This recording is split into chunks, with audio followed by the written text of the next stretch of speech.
Show how to add custom survey points and also save them as templates for future use. You select the survey point, you pick the location, then you select custom,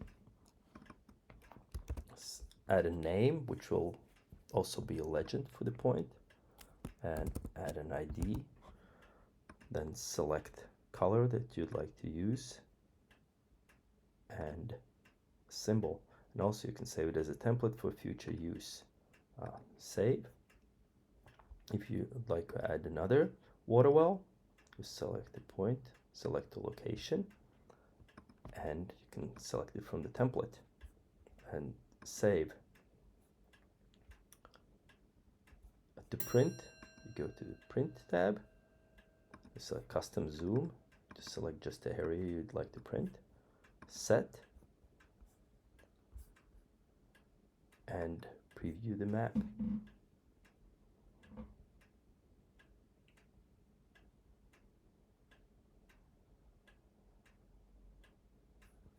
Here you can see the point, and the legend for it.